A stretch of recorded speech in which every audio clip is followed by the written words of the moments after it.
اللهم صل على محمد وآل محمد. السلام عليكم متابعيني، شلونكم؟ إن شاء الله صحة وعافية. هاي السمكة راح أسويها اليوم شوي، كانت حاطينها بالفريز بالمجمدة. راح أنظفها، راح أقشرها، أشيل هذا الصدف من عندها وأغسلها وأنظفها حتى أشويها.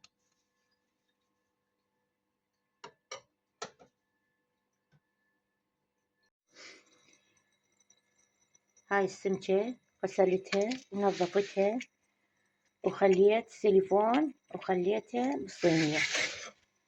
هسه راح نشويها، نخليها بالفرن. وهاي الحشوة مال السمك، عندي بصل، فلفل، طماطة، وهنا راح اخذ الكرفس افرمه ناعم. فرمنا البصل والطماطة والفلفل الاخضر، راح نفرم الكرفس فرمناه ناعم.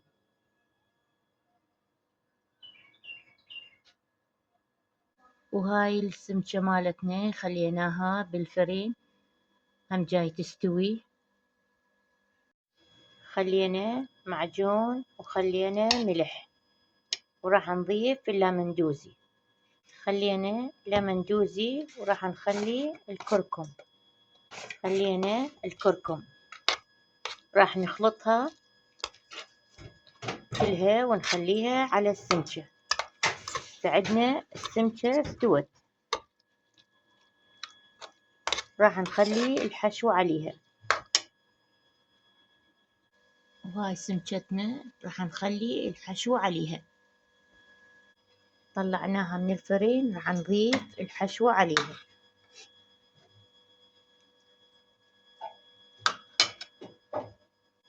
كملناها، راح نخليها بالفرن. خلينا ثوم ويا الحشوة، من ساعة ما ذكرنا الثوم. هسه راح نخليها بالفرن. هاي السمكة مالتنا خلصت، هسه طلعناها من الفرن. وهذا التمن الأحمر.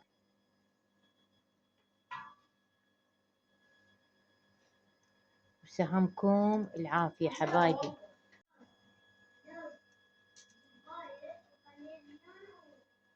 شكرا للمتابعة.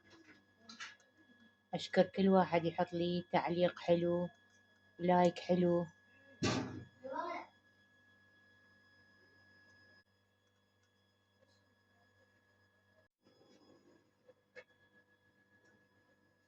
حبايبي هذا غدانا، وسهمكم العافية.